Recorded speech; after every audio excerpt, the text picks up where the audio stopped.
زندگی عامل یک تضاد بسیار عمیقیه که به هر حال این تضاد رو در خودش پنهان کرده. واقعیت اینه که ما برای تسلط بر هستی می جنگیم، اما خب اون زمانی که میپذیریم ناتوانیم، توانایی لازم برای جنگیدن با این هستی را نداریم، دقیقا توی همون نقطه قدرت حقیقی پیدا میشه. خب چرا؟ ما خیلی تند، خیلی تیز وارد یکی از مفاهیم بنیادی و ریشه‌ای ترین مفاهیم به هر حال یونگی شدیم به اسم پارادوکس تسلیم. خب این تسلیم از همین ابتدا مشخص کنیم که منظورش به هر حال انفعال، قربانی بودن، منظورش اینا نیست. تسلیم داره صحبت میکنه از یک انصراف آگاهانه، یعنی ما کاملا آگاهانه، کاملا ارادی انصراف میدیم از اینی که به صورت بیهوده یه سری مقاومت از خودمان نشان بدیم در برابر واقعیت ها، در برابر هر آنچه که در طبیعت وجود داره. خب توی این پادکست قراره که ما به طور کاملا تحلیلی یک سری مکانیزما رو مورد بررسی قرار بدیم و در ادامه به این نتیجه برسیم که به چه شکلی پذیرش سرنوشت و اعتماد ما به حکمت ذهن ناهوشیار ما، اونم از نوع ناهوشیار جمعی، مسیر فردیت، مسیر هویت را برای ما هموار میسازه. خب، یه سرتیتر خیلی برجسته اینجا درست بکنیم و به هر حال ادامه بدیم به مسیر، ببینیم چه چیزایی پیش میاد. خب پارادوکس تسلیم، جایی که با رها کردن زندگی را آغاز میکنیم. خب ما اینجا باید اول گوشزد بکنیم که با یکی از عمیق‌ترین و در عین حال یکی از ناشناخته‌ترین مفاهیم یونگی طرفیم. چرا؟ چون که به هر حال توی نوشته‌های متأخر ایشان یه صحبت‌های بسیار پراکنده اما خب خیلی تاثیرگذار مطرح شده. همین آغاز شروع کنیم. یکی از جملاتی که یونگ نوشته، هم توی یادداشتش برای یکی از مراجعانش بوده، هم به هر حال توی یادداشت‌های شخصیش این به چشم می‌خوره این جمله.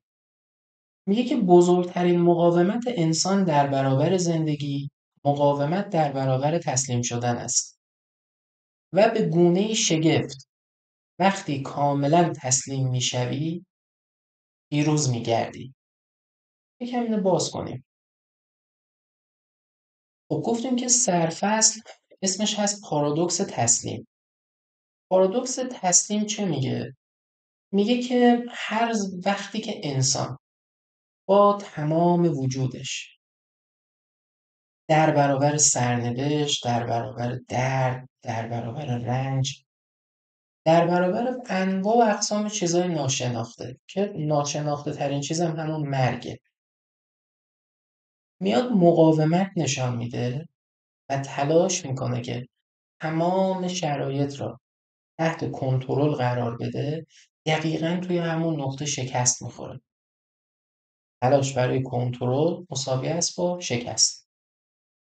میگه دقیقاً همینجا انسان خسته میشه، به بنبست میرسه، اما خب نه هر بنبستی، بنبست روانی، حالا از یه سمت و سوی دیگه. میگه زمانی که انسان تمام مقاومت ها رو رها میکنه، به قول معروف دست از جنگیدن برمیداره، یا به قولی به طور کامل تسلیم میشه. یه پرانتز باز کنیم، تسلیم اینجا به معنای شکست نیست، به معنای اینه که ما بی قید و شرط پذیرفتیم هر آنچه که وجود دارد. خب تکرار میکنیم، میگه که به محض اینه که انسان دست از جنگیدن برمیداره، رها میشه، به قول معروف به طور کامل تسلیم میشه، یک باره یک نیروی عظیم یک نیروی به هر حال بزرگتر از اراده شخصیش حتی متبلور میشه، وارد میدان میشه، مسائل را حل میکنه و به قولی باعث شفای روانی یا باعث تحول فردی میشه. توی روانشناسی خیلی جاها تحول همتراز با رشد دانسته میشه. خب یه مقداری بیاین ساختار یافته تر دنبال کنیم. پس گفتیم تسلیم بیمارگونه به اون معنای شکست هیچ ارتباطی با این پارادوکس تسلیم یونگی نداره. خب تسلیم بیمارگونه تعریف داره، یعنی تسلیم شدن به افسردگی، یعنی تسلیم شدن به قربانی بودن، یعنی بی ارادگی، یعنی رها کردن زندگی. خب ما در این مورد صحبت نمی کنیم. منظور از تسلیم یونگی، منظور از این رها کردن اینه که من میام ذهن هوشیارم را رها میکنم به من واقعی به هر حال از لحاظ سطوح هوشیاری، سطوح آگاهی شامل هوشیاری میشه، نیمه هوشیاری میشه و ناهوشیاری. حالا توی مکتب یونگ که جلوتر قرار باز کنیم به هر حال انواع و اقسام زیرمجموعه دیگه هم داره. تسلیم یونگی یعنی که من خودآگاه خودسرم را رها میکنم به خود من که حاوی این به هر حال سه تا المانه در حالت کلی و حالا جزئی تر باز میشه، اجازه میدم که زندگی من را هدایت بکنه. یعنی به جای اینی که هوشیاری باعث هدایت زندگیم بشه، تمام کل من را هدایت بکنه. خب از زاویه دید یونگ اگر نگاه کنیم به این داستان، ما سه تا سطح از پارادوکس تسلیم رو میتونیم ببینیم. خب این سه تا سطح چیه؟ سطح اول سطح فردیه. از سطح اول از پارادوکس تسلیم یونگی هست سطح فردی. وقتی که دیگر نمی جنگم که بهتر شوم، یک باره بهبود پیدا می کنم. وقتی که نمی جنگم بهتر بشم، یک دفعه بهبود پیدا می کنم. سطح روان درمانی. خب این برای من روان درمانگر در اتاق درمان. زمانی که مراجع من دست از تلاش برای بهتر شدن خودش برمیداره، چه اتفاقی میفته؟ به صورت ناهوشیارانه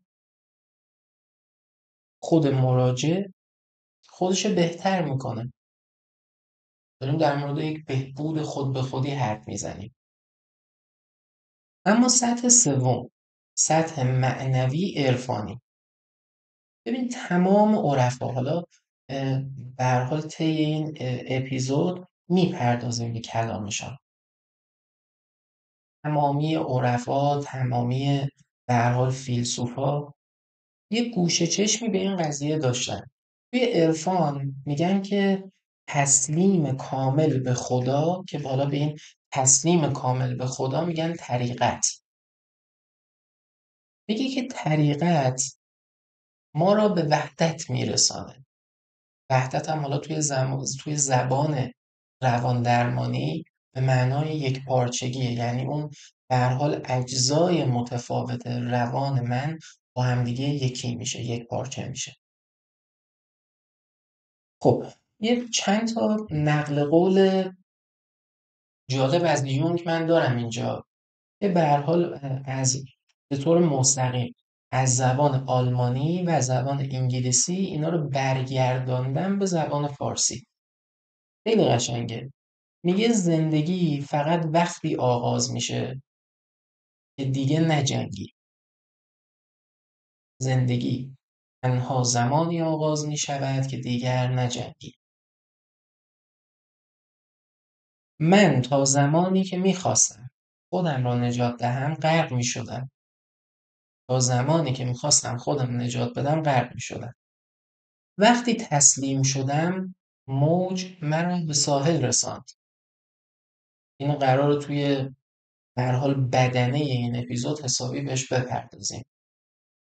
میگه تسلیم آخرین و بزرگترین عمل شجاعت است.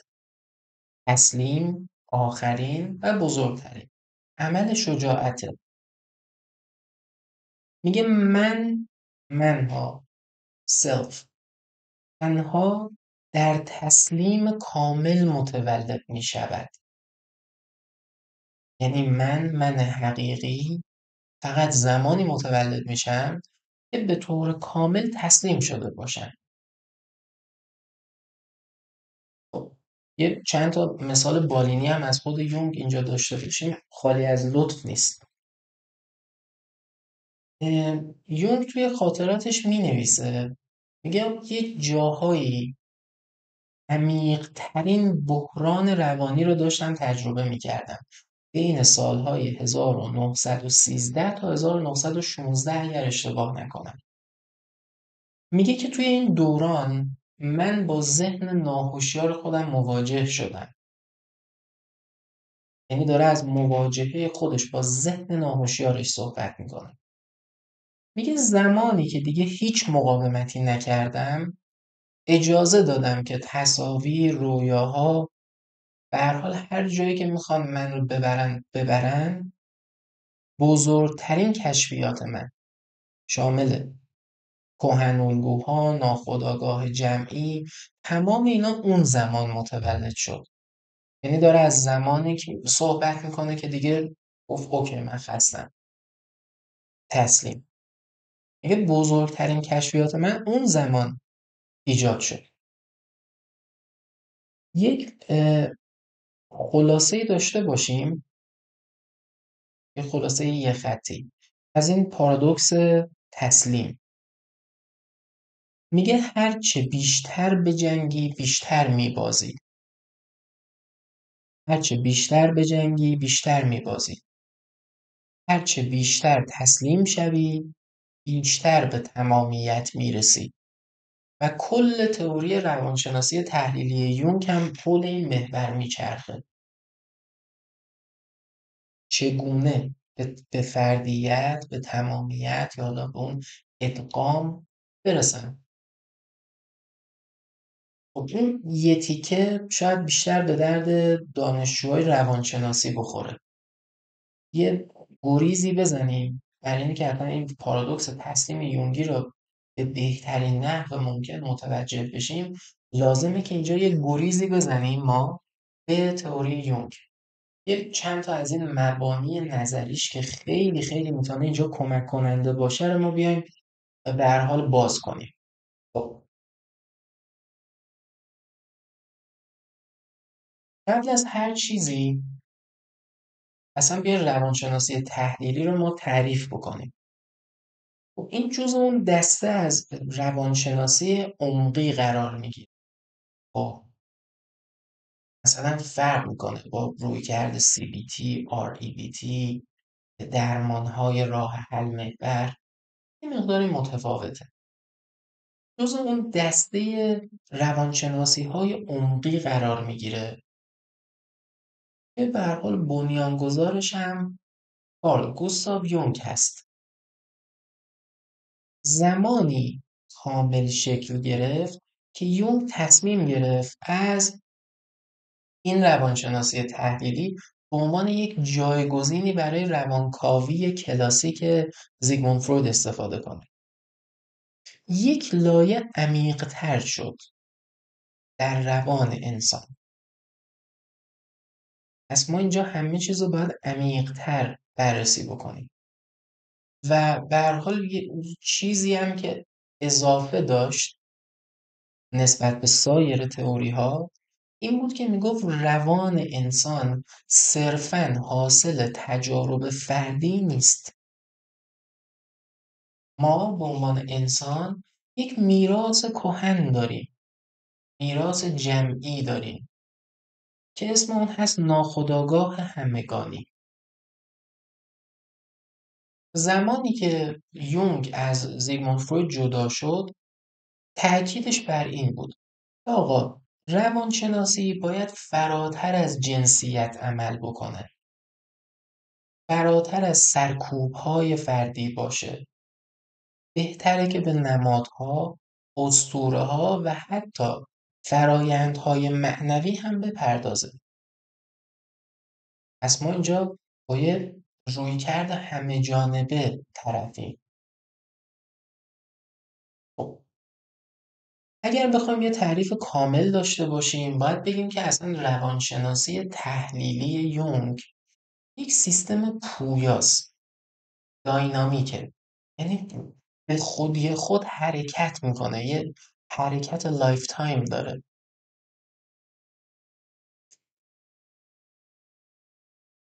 بیا همه چیز به دو بخش تقسیم کنیم اینجا، یک بخش فردی، یک بخش جمعی همگانی. همه چیز اینجا توی این دو دسته بندی میشه، مثلا آگاهی فردی، آگاهی جمعی، ناهوشیار فردی، ناهوشیار جمعی الی آخر. میگه که بشر یک گنجینه ارزشمندی داره حاوی تجربیات گذشتگان. لاین باز میکنیم. خب به هر حال اینجا یه سری تحلیل نمادین اتفاق میفته، یه سری به هر حال تخیل فعال اینجا تقویت میشه که اگر آشنایی ندارین با روانشناسی تحلیلی پیشنهاد میکنم که حتما اینو مطالعه کنید. یکی از شیرین ترین و عمیق ترین تئوریاییه که هر روانشناس، هر انسان عادی که شغلش روانشناسی نیست یا هر دانشجوی روانشناسی به محض اینه که با این به هر حال سرفصل آشنا بشه زندگیش تغییر میکنه. خب روانشناسی تحلیلی کجاها کاربرد بیشتری داره؟ ببین یه جاهای یه اختلالاتی مثلا مثل افسردگی، یا نه یه سری رویدادهایی مثل بحران میانسالی، یه جاهایی مثل مطالعات فرهنگی خیلی کاربرد داره. یه مقداری این مبانی نظری رو ما پیش بریم و ربطش بدیم به اون پارادوکس تسلیم.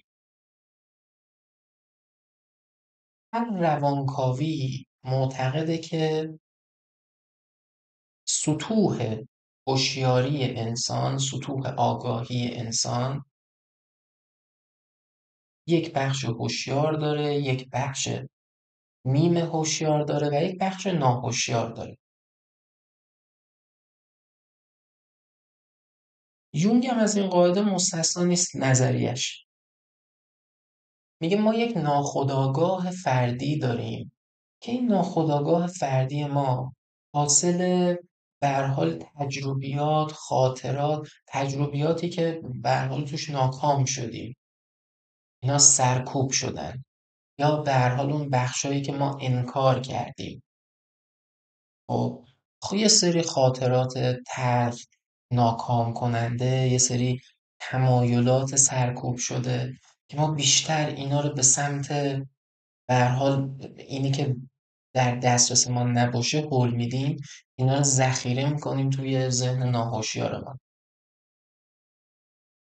این مفهوم یونگ دقیقاً از تئوری روانکاوی کلاسیک زیگموند فروید قرض گرفته شده. اما خب به هر حال یونگ آمده اینو گسترش داده و جلوتر بهش میپردازیم. تاکید یونگ این بوده که حالا درسته که این ذهن ناهوشیار ما پر است از این سرکوب ها، ناکامی ها، تجربیات تلخ، اما در این حال حاوی خلاقیت هم هست، یعنی منبع خلاقیت ما هم دقیقا اینجا هست. پس فقط سر و کار با آسیب نداریم، خلاقیت هم همینجاست. خب اگر این ناخودآگاه باشه و این هم خودآگاه باشه، این ناخودآگاه ما قراره که به هر حال به دو بخش تقسیم بشه. یک بخشش ناخودآگاه همگانی است، یک بخشش ناخودآگاه فردی است. خب این اگه بخوام باز کنم اصلا موضوع تغییر پیدا میکنه و تبدیل میشه به کلاس نظریه های روان درمان. اما فقط اینو ذکر میکنم که اگر علاقه‌مندید خودتان پیگیری کنید، مطالعه کنید. از هوشیار، ناهوشیار فردی، ناهوشیار جمعی یا همگانی. میگه این ناهوشیار فردی ما یک پل ارتباطه بین هوشیاری و ناهوشیاری جمعی. از نظر یونگ این ناخودآگاه فردی من یک پلیه بین خودآگاه و ناخودآگاه جمعی. خب حالا چه زمانی این پله ممکنه بشکنه؟ جاهایی که به هر حال بحث رویا میاد وسط، لغزش میاد وسط، لغزش های زبانی میاد وسط، اون حالت های تداعی آزاد توی خستگی، جایی که هنر میاد وسط. یونگ یه توصیف خیلی قشنگی داره از این ناهوشیار فردی. میگه که ناخودآگاه فردی یک خاک حاصلخیزه، خاک حاصلخیز روانه. خب اگر کاوش نشه منجر به اختلال روانی میشه، اما اگر کاوش بشه و در مرحله بعدی ادغام اتفاق بیفته باعث رشد میشه. یه گریزی هم مثلا بزنیم به اختلالات، تعارضات درونی، مثلا فوبیا، این داستانا تمامش جاش کجاست؟ توی ناهوشیار فردیه. خب حالا چه ربطی به پارادوکس تسلیم داره؟ ببین بیا یه بار پارادوکس تسلیم به زبان عامیانه مرور بکنیم. من دارم می جنگم که بهتر بشم، موضوعی را حل کنم. هر چقدر که می جنگم به جای اینکه حل بشه داره بدتر میشه. زمانی هست که دست از جنگیدن بر می دارم. خب قاعده و قانون میگه اینجا باید بدتر بشه یا حداقل همونطوری که هست بمانه. اما چرا بهتر میشه؟ این اسمش پارادوکس تسلیم.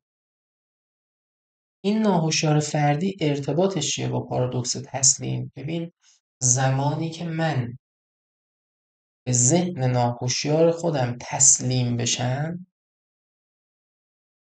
مقاومت‌های شخصی من میشکنه. مقاومت شخصیم کجاست؟ اون تلاشیه که برای ناهوشیار ماندن سرکوب‌ها، تجربیات ناکام کننده اینا انجام میدن. خب پس زمانی که تسلیم ناخودآگاه فردی بشم مقاومت شکسته میشه و وقتی که مقاومت شکسته بشه شفای درونی اتفاق میفته. درک میکنم شاید مطلب خیلی انتزاعی باشه و شاید بعضی جاها اصلا فهمیدن و درکش سخت باشه، اما قول میدم جلوتر که بریم همه چیز مثل یک آب روان زلال جلوی چشمتان نمایان میشه. اینو قول میدم. خب مفهوم بعدی توی تئوری یونگ ناخودآگاه جمعی هست. یونگ معتقده که ما یک لایه عمیق که از نیاکانمان به ارث بردیم، حاوی تجارب گذشتگان که بین تمام انسان‌ها مشترکه، یه سری ساختار تجربیه به هر حال. بهش میگه ساختار پیش تجربی، شامل کهن الگوها، این داستانا از نسل‌های گذشته به ما به ارث رسیده. خب و به باور خود یونگ این ناهوشیار جمعی یک اقیانوسیه که ناهوشیار فردی مثل یه جزیره ناچیز میان این اقیانوسه. یه مقداری تعریف بخوایم کامل تر بکنیم، میگه که به هر حال منبع تمام اساطیر، تمام حتی ادیان، نمادهای جهانی، تمام اینا جاش توی ناهوشیار جمعیه.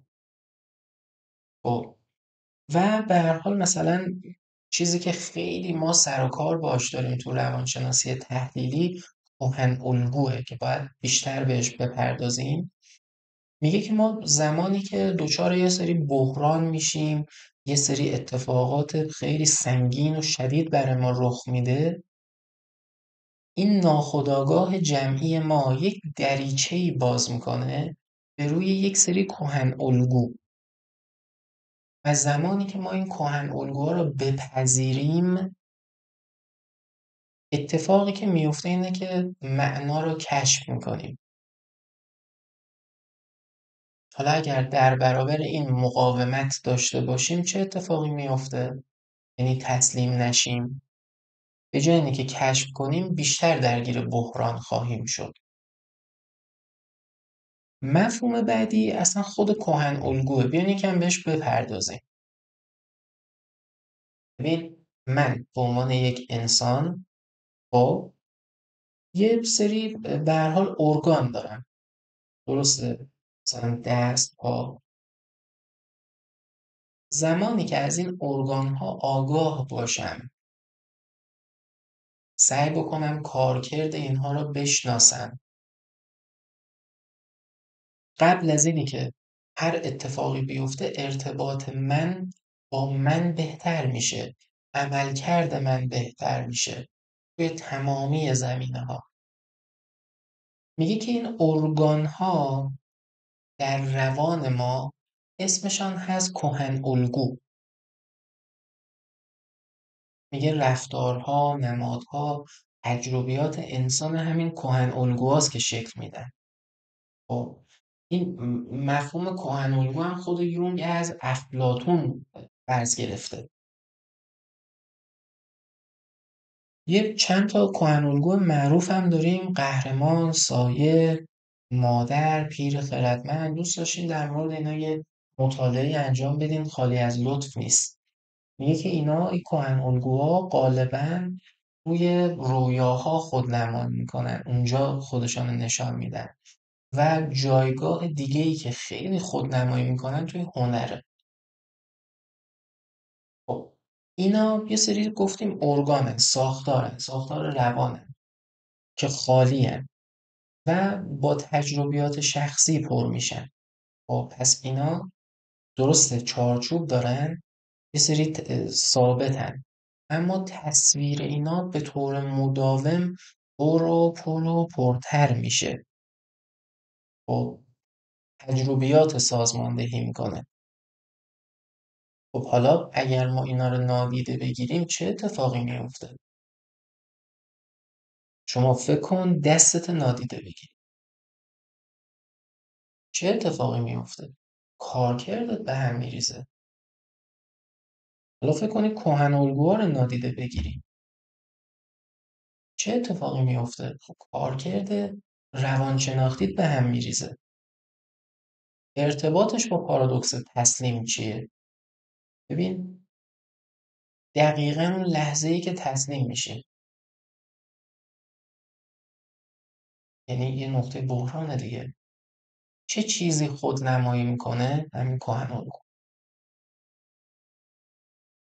وقتی که خودنمایی بکنه ما با ساختار روانمان روبرو میشیم، مواجه میشیم. خیلی کمک کننده است.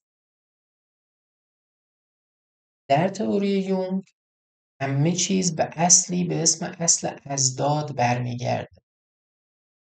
یعنی در مقابل هر سفیدی سیاهی هم وجود داره. در مقابل هر مثبتی یک منفی هم وجود داره.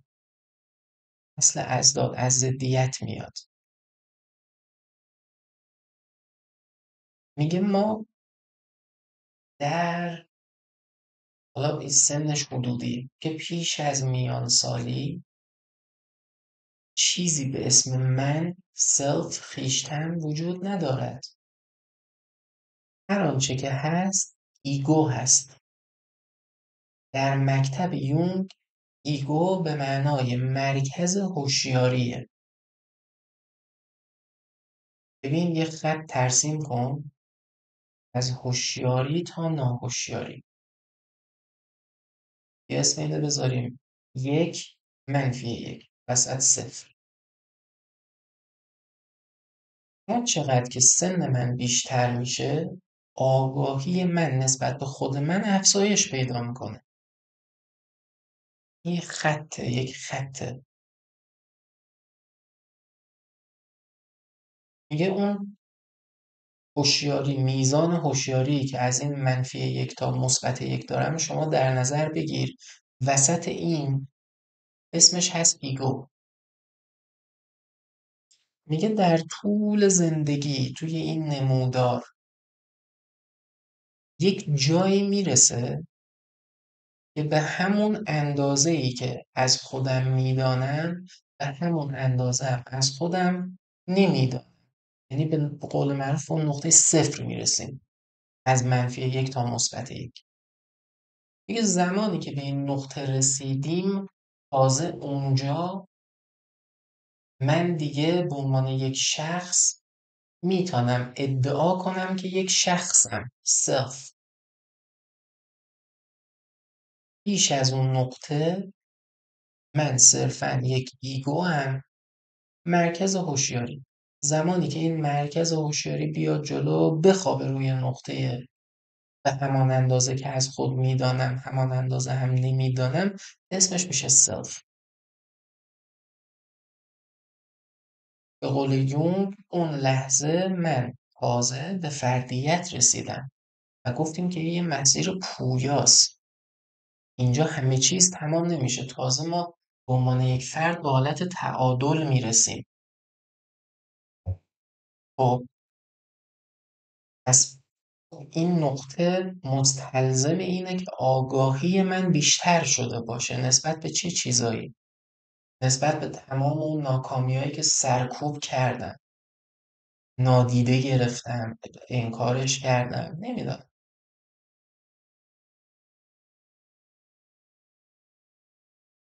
به زبان یونگی مواجهه با پرسونا، اون نقابی که روی چهره میذارم که سایه های خودم را بپوشانم تا جامعه من را بپذیرد.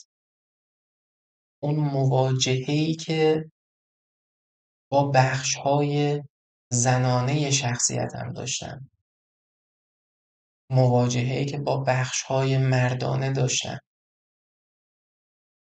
مواجهه‌ای که با عقده‌ها و منظومه عقده‌هام داشتم. خب اینو گفتم اگر اینو بخوام باز کنم به جای اپیزود پارادوکس تسلیم تبدیل میشه به نظریه‌های روان درمانی. اگر علاقه‌مند و کنجکاوین به طور تخصصی لطفاً بخوانید. خب اینجا تسلیم چه معنایی داره؟ زمانی که من انسان به این فرایند -1 تا +1 تسلیم بشم، اجازه بدم آنچه که باید بشه، آگاهیم بالا میره، از فردیت پیدا میکنم. تسلیم به این معناست. خب خیلی لفظ قشنگی داره. یونگ به این فردیت یابی، به این من ایگویی که به سلف تبدیل میشه، به این فرایند و به من سلف میگه کیمیاگری روان. میگه کیمیاگری روان زمانی اتفاق میفته که مواد خام روان، یعنی اون تعارضا تبدیل بشه به طلا. طلا چیه؟ همون تمامیت صفر. پس یا قشنگتر معنی کنیم، فردیت یابی نیازمند تسلیم به این فرایند ناهوشیاران که قراره به چه برسیم؟ از این تسلیم به خودمان برسیم، به من، سلف. از یک مرکز هوشیاری صرف تبدیل بشم به مرکز شخصیت، منی که مرکز شخصیتم. و این وسط قطعاً مقاومت اتفاق میفته. مقاومت چیه؟ یک مکانیزم دفاعیه که ایگو، بچهای روانشناسی میدانن که ایگو برای دفاع از خودش تلاش میکنه که اون موادی که در ذهن ناهوشیار وجود داره، در ذهن ناهوشیار وجود داره، حاوی سرکوب، به هر حال تجارب تلخ، ناکامی‌ها، همونجا بمانه، به آگاهی نرسه. خب یونگ به این فرایند میگه ارتباط بین ایگو و ذهن ناهوشیار، مقاومت نمیذاره اینا بالا بیاد. حالا لازمه اینی که من ایگو به سلف تبدیل بشم چیه؟ اینه که این مقاومت شکسته بشه. ببین مقاومت اگه ادامه پیدا کنه از نظر یونگ ختم میشه به اختلال روانشناختی. اما زمانی که این مقاومت شکسته بشه به رشد ختم میشه. ببین این ذهن هوشیاره، این ذهن ناهوشیاره. بین این دوتا مگه یک حائل وجود نداره؟ این دیواره اسمش چیه؟ مقاومته. برای ادغام لازمه که این دیوار شکسته بشه. پارادوکس تسلیم اینجا چطوری معنا میشه؟ میگه زمانی که ما رها میکنیم این مقاومته، این شکست به پیروزی تبدیل میشه.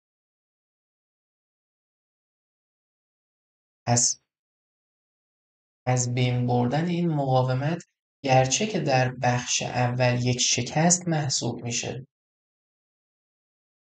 اما جز اون دسته از شکستاییه که مقدمه پیروزیه.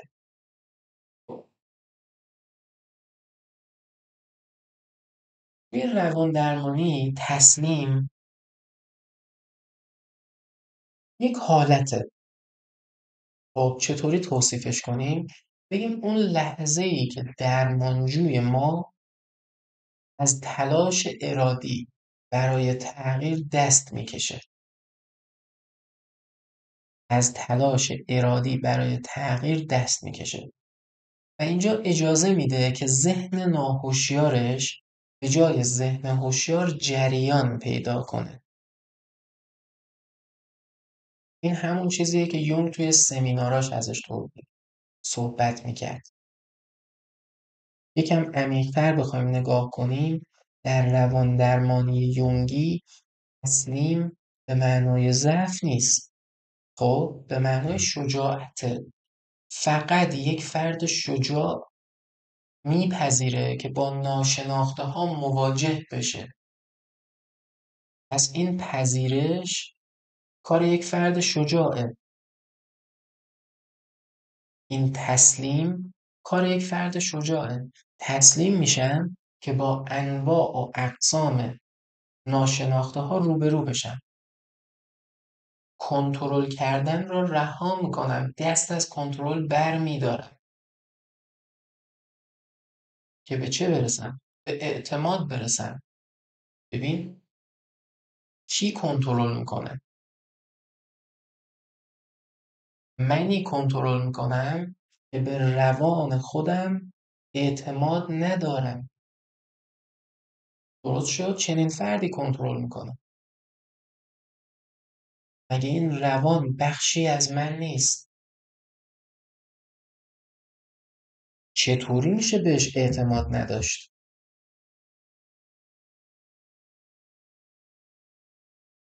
پس وقتی که از کنترل دست برمیداریم، به قولی، به تعبیری، به روانمان اعتماد کردیم.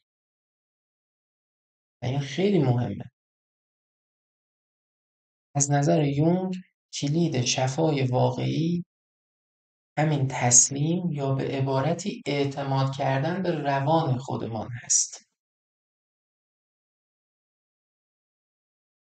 و به هر حال این تسلیم در روان درمانی هسته همین پارادوکس تسلیم هم به هر حال شکل میده دیگه.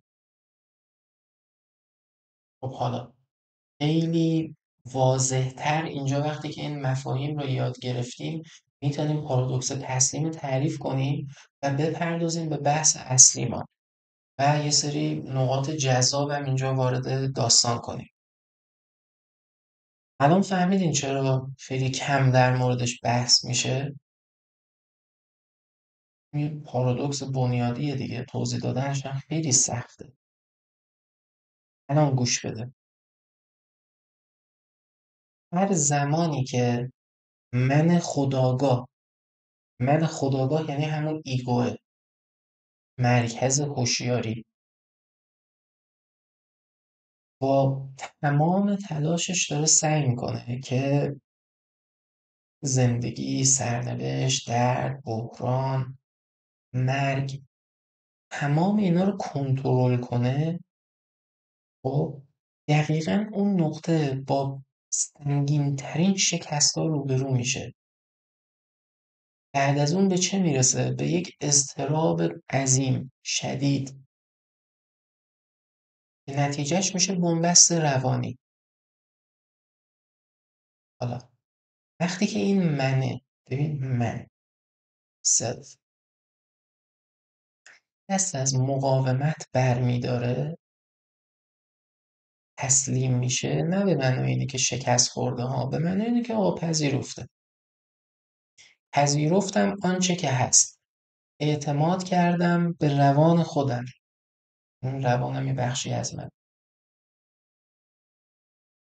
دقیقا همین نقطه یک نیروی عظیم شکل میگیره که از اراده شخصی من قوی تره، میاد وسط، اتوماتیک باعث تحول میشه، باعث شفای روان میشه، حاوی بار عظیم خلاقیت و یه کاری میکنه که فراتر از تصور. خب یکم ساختار یافته بکنیم. 5 تا لایه وجود داره. لایه روانشناختی فردی. این لایه میگه که هر چقدر که بیشتر بجنگم تا خودم را درست کنم، بیشتر گرفتار عقده‌ها، سایه‌ها اینا میشن.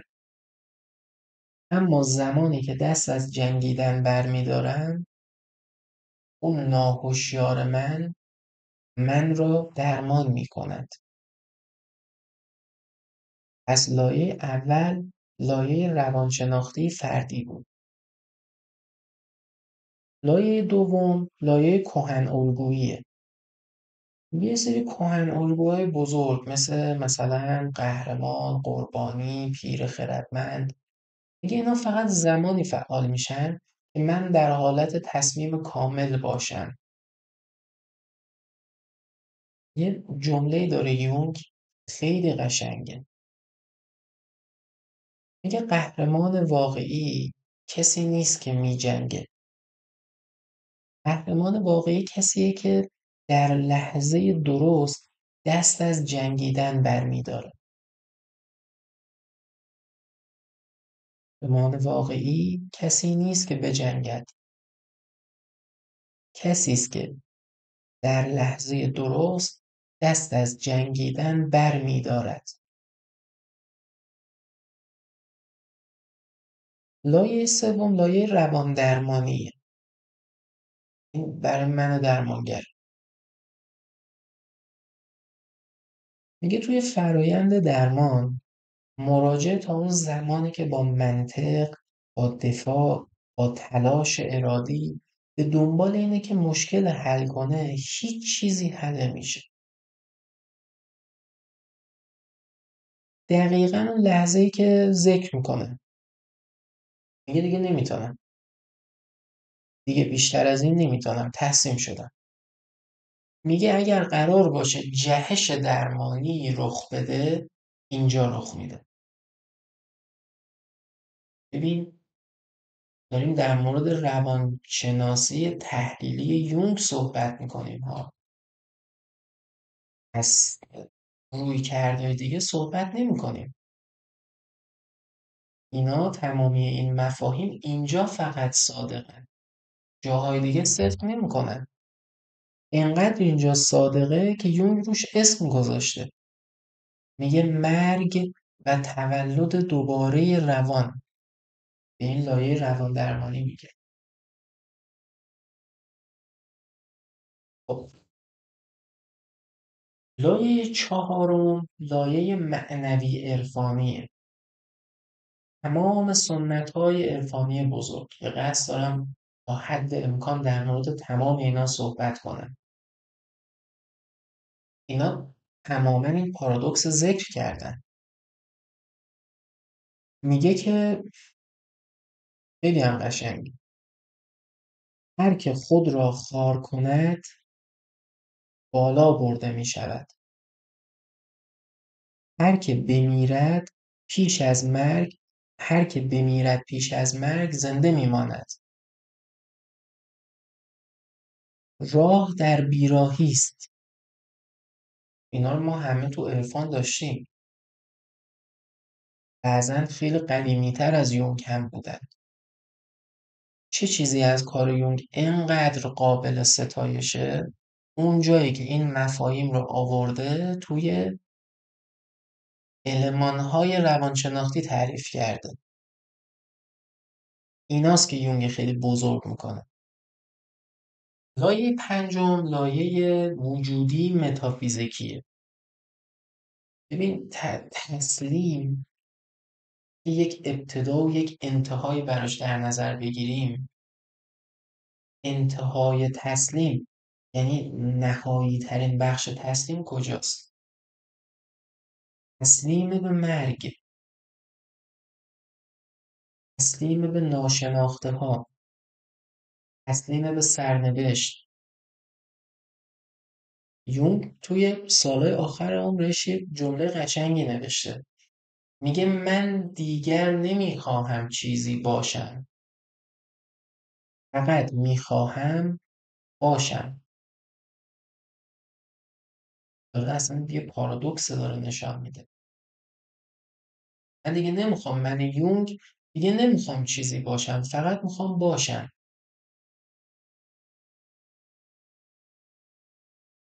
خب،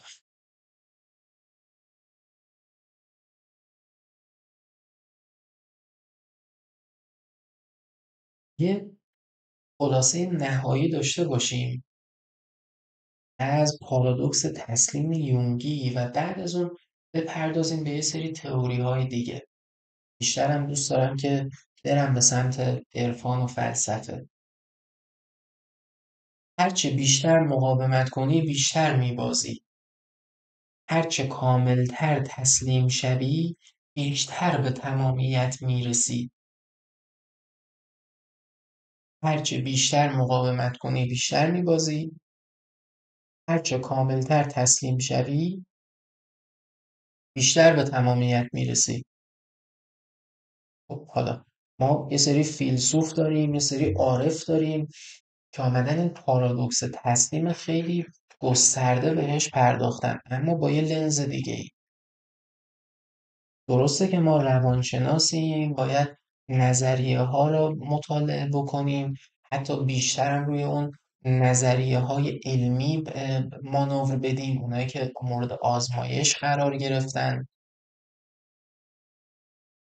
اما خب به هر حال باید یه سری چیزا، یه سری مبانی نظری هم از سایر شاخه ها بلد باشیم دیگه. خیلی کمک کننده است.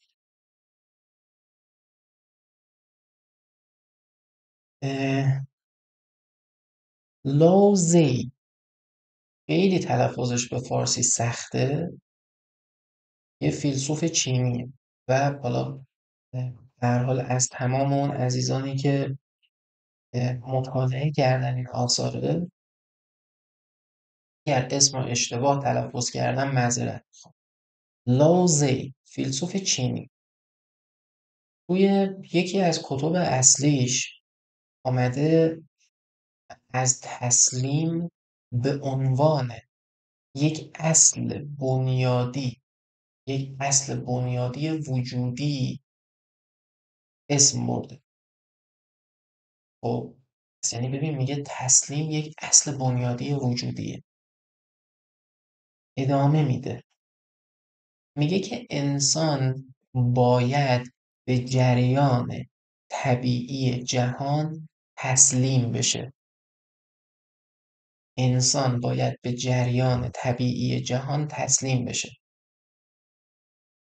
باید که از هر تلاش ارادی و هر گونه مقاومت در برابر طبیعت دست بکشه.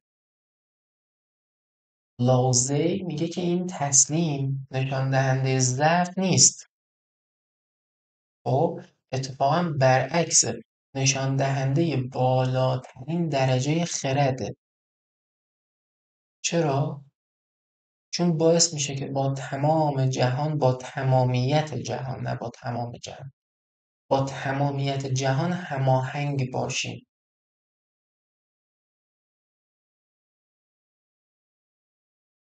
میگه که رها کردن تلاش‌های مصنوعی، رها کردن تلاش‌های مصنوعی طبیعت اجازه میده که خودش کارها رو پیش ببره. ببین نمیگه رها کردن تلاش، میگه رها کردن تلاش‌های مصنوعی. خب تئوری ایشان متمرکز بر متافیزیک طبیعیه. میگه جهان مثل آبه. آبم که چه گفت نرمترین چیزیه که وجود داره، لطیفترین چیزیه که وجود داره. میگه جهان مثل آبه، نرمترین چیزی. اما همین آب سختترین چیز مثل سنگ، صخره اینا رو میشکافه. از این الهام بگیریم، خب مثل آب تسلیم بشیم، مثل آب تسلیم بشیم تا بتونیم به هر حال یه سری پدیده ها غلبه کنیم. میگه انسان ها یک ایرادی دارن و اون ایراد اینه که تلاش میکنن تا جهان را کنترل کنن و این تلاش برای کنترل جهان همون چیزیه که باعث رنج میشه. از طرف دیگه تسلیم شدن باعث آرامش میشه و همون پس ببین اینجا خیلی نظریه ایشان همسو با یونگه و حالا از الان تا آخر تمامی این تئوری ها، ما باید بدونیم که یونگ میشه گوشه چشمی به عرفان هم داشته و خیلی از این تئوری ها جز مبانی نظریه خود نظریه یونگن. اما ایشان آمده این حالت های فلسفی و عرفانی رو روی بعد روانی و روانشناختی پیاده کرده. خب مثلا اینجا لاوزی داره میگه که طبیعت یک پارچه بشیم یونگ داره همه چیز برمیگردانه به ساختار درون روانی. میگه که خودمان با خودمان همگام بشیم. در نهایت این همگامی تبدیل بشه به تمامیت، یک پارچگی. خب حالا شاید قابل توجه باشه برای شما اینی که ما به هر حال یه سری درمان ها داریم برای اضطراب. این لنز لازه یکی از درمان های کهن که از اون زمان تا الان در جریان برای اضطراب توی درمان شرقی مورد استفاده قرار می گرفته و میگیره الان. خب لنز بعدی لنز بوداست. کاری نداریم، توی آموزه های بودا ما 4 حقیقت والا داریم و 8 راه والا. کار ما اینجا با تسلیمه. خب تسلیم از لنز بودا یک بخشیه که به هر حال باعث رهایی از رنج میشه. نظریه بودا اصلا یه پایه اساسیش بر این استواره. میگه که رنج انسان ناشی از دلبستگی ها، تمایلات و مقاومت اون در برابر واقعیت های ناپایدار جهانه. حالا روی این بیس اگه بخوایم کار پیش ببریم، خب تسلیم کامل چه معنایی میده؟ تسلیم کامل یعنی پذیرش بی قید و شرط واقعیت زندگی، درد، مرگ، تغییر. یه لفظی داره به اسم نیروانا یا رهایی. میگه شرط رسیدن به این نیروانا اون به هر حال تسلیمه.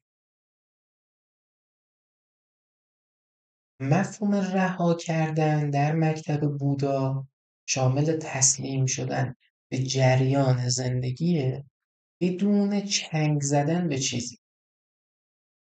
تسلیم شدیم. ببین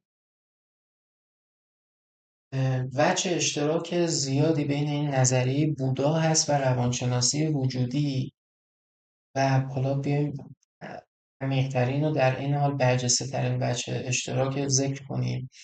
میگه که جهان پر از رنج است، اما تسلیم به این رنج بدون جنگیدن به آن باعث روشنبینی می شود. میگه که تلاش برای کنترل تمایلات فقط باعث بیشتر شدن رنج میشه. پس ما وقتی تلاش میکنیم تمایلات خودمون رو کنترل بکنیم، تنها دستاوردمون اینه که رنجمون بیشتر میشه. چه کار کنیم پس؟ بریم تسلیم بشیم که به آرامش برسیم و وقتی که به آرامش رسیدیم تازه بیدار میشیم و همه چیز از تسلیم یا به قول بودا رها کردن دلبستگی ها آغاز میشه. و عزیزانی که علاقه‌مند هستند به این مکتب میتونن خیلی مشابهت ها اینجا پیدا کنن از پارادوکس تسلیم یونگی و شرط یا شروط رهایی بودا. توی این مکتب وقتی که ما رها بشیم همون اتفاقی میفته که توی مکتب یونگی به فردیت میرسیم. خب،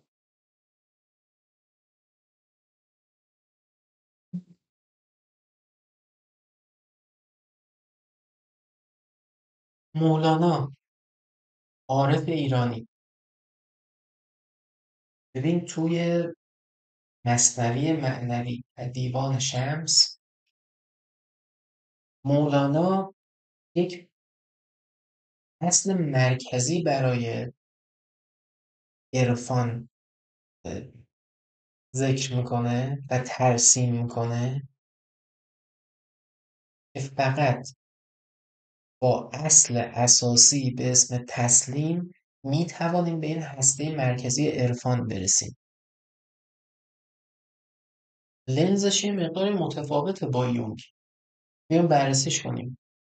میگه زمانی که انسان به طور تمام و کمال به خدا و به عشق الهی تسلیم بشه و دست از هر گونه مقاومت در برابر اراده الهی برداره، این تسلیم شدن به معنای شکست نیست، بلکه بالاترین نوع پیروزیه.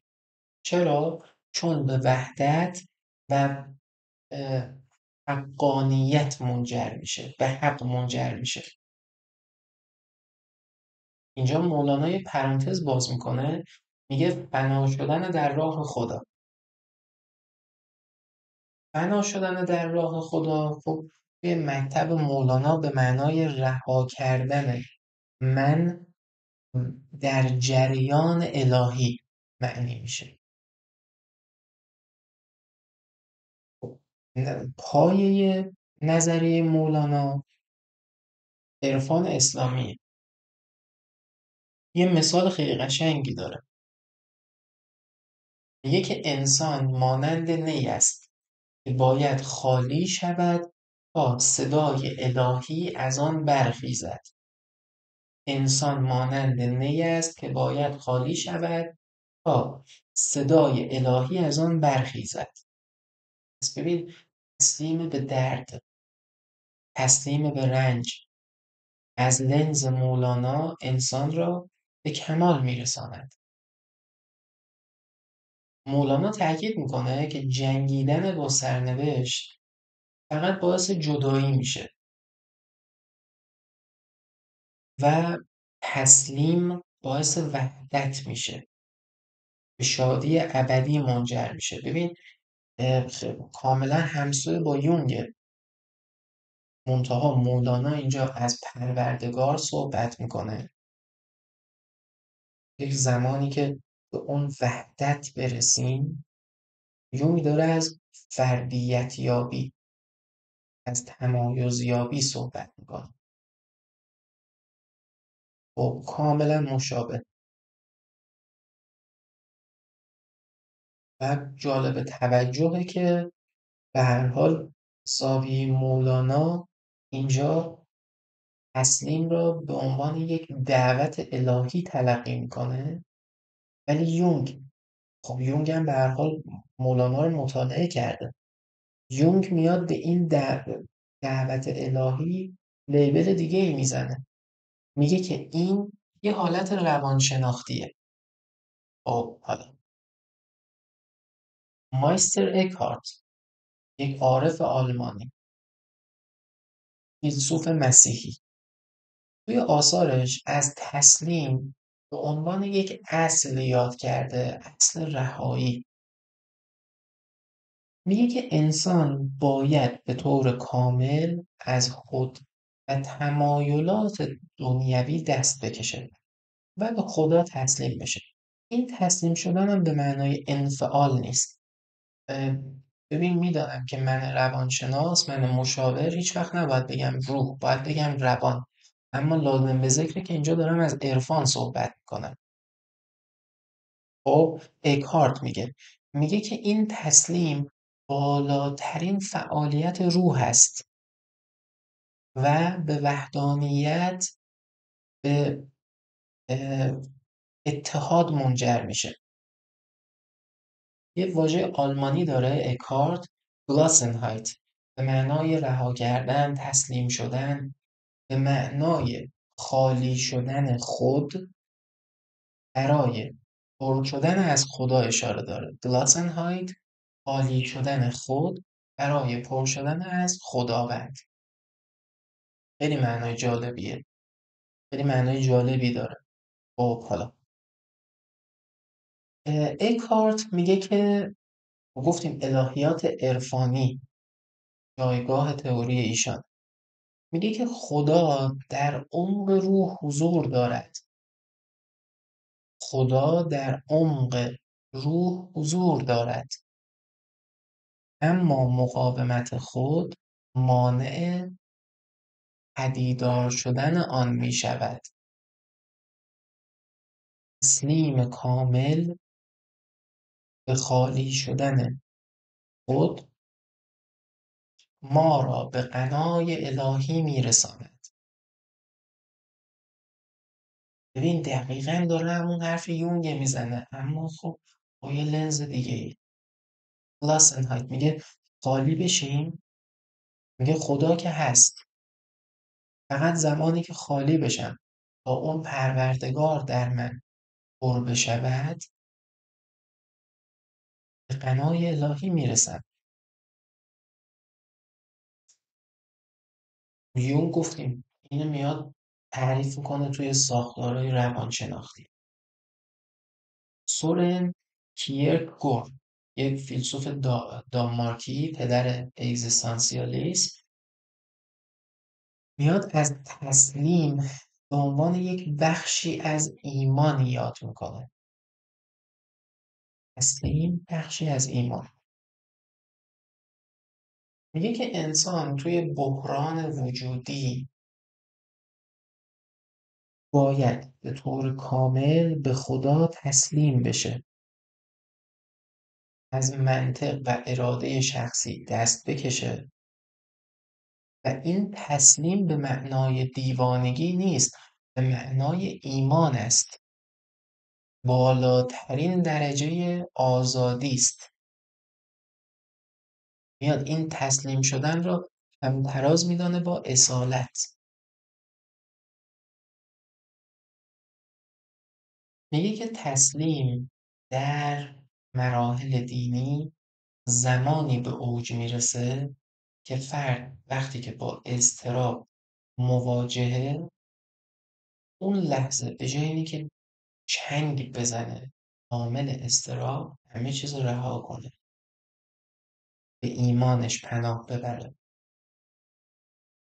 و اینجا میاد یک مفهوم جدیدی به اسم تسلیم وجودی مطرح میکنه. میگه که مقاومت عامل ناامیدی و تسلیم شرط اصالت است.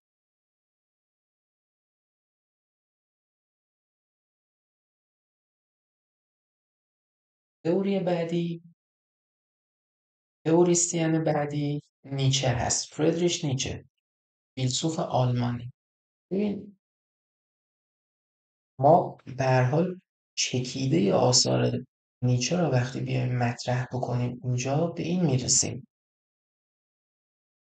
مثلا پایش روی اراده، قدرت انسان، اراده انسان، پایه این تئوری روی این استواره. و وقتی چنین فردی میاد میگه که تسلیم به عنوان پذیرش بخشی از سرنوشته، اینی که میگه انسان باید به سرنوشت تسلیم بشه، به جای جنگ با سرنوشت تسلیم سرنوشت بشه، نشان دهنده خیلی چیزاست. میگه میگه که انسان زمانی که تسلیم سرنوشت بشه، اون موقع است که قدرت واقعیش نمایان میشه. خب و خب خیلی همسو و همگام با لنز یونگ هست. هایدگر آلمانی یه مبحثی داره، میگه که اصلا انسان، بیایم هستی شناسیش بررسی بکنیم، اصلا لنز هایدگر نسبت به انسان اینه، میگه انسان موجودی است پرتاب شده، خودش برای خودش ناشناخته است، بعد پرتاب شده توی یه دنیایی که کاملا اون دنیا براش ناشناخته است. یعنی لنز هستی شناسی هایدگر اینه. بعد میاد ادامه میده، میگه که از همون گلاسنهایت هم به هر حال وام میگیره. میگه فقط زمانی که ما به عنوان انسان دست از کنترل برداریم و تسلیم بودن بشیم، بودن یعنی همون پرتی که شد، این موقع است که به اصالت میرسیم.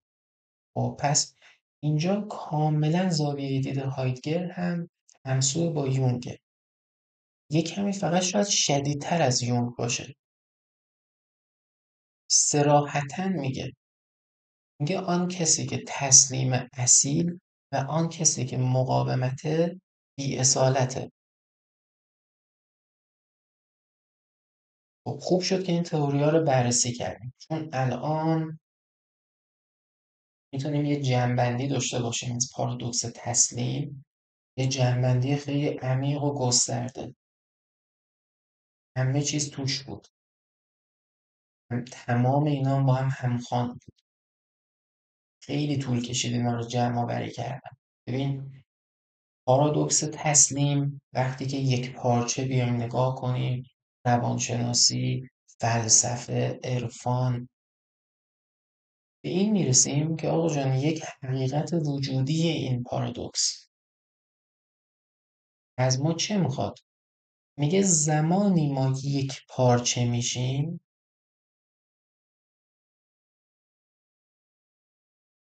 که خودمان رو رها کنیم و وقتی که رها شدیم اون موقع است که تازه به پیروزی واقعی میرسیم. حالا توی این مسیر هر کجایی که به صورت ارادی مقاومت داشتیم، دلبستگی داشتیم، تلاش کردیم تا جریان زندگی رو کنترل کنیم، اون موقع اصلا آدم شجاعی نبودیم و دقیقا همون لحظه شکست میخوریم. پارادوکس تسلیم میگه که ما باید با یک شجاعت بسیار عمیق،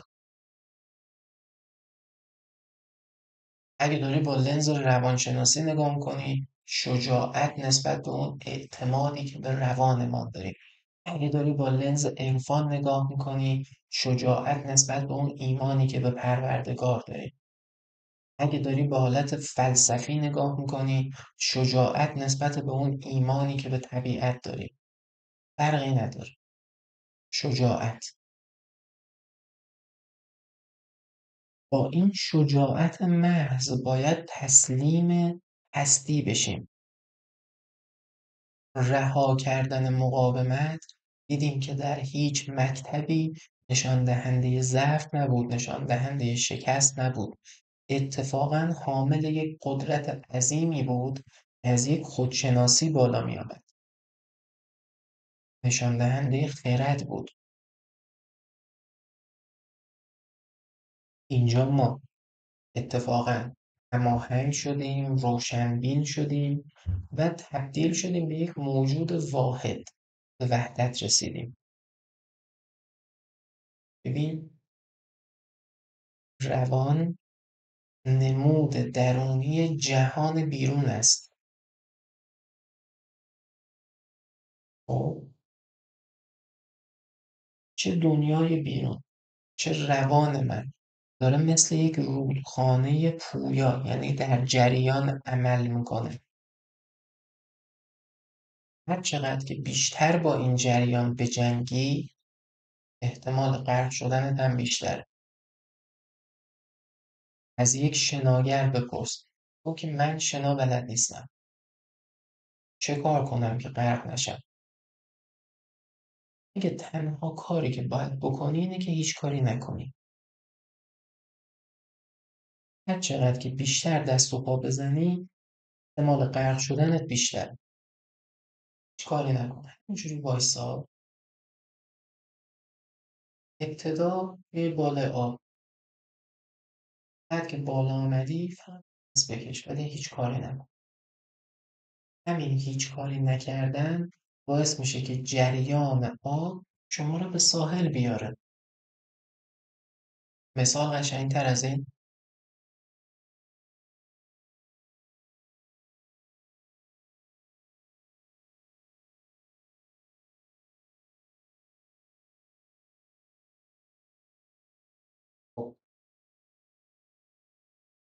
از اینجا به بعد تلاش دارم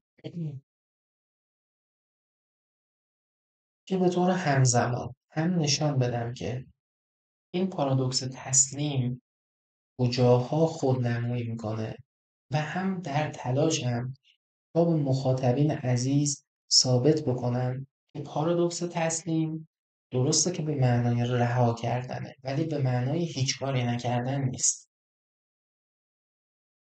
از خود به خود من بازگو کننده هم اینجا قراره که از دوچار یه پارادوکسی بشم به هم.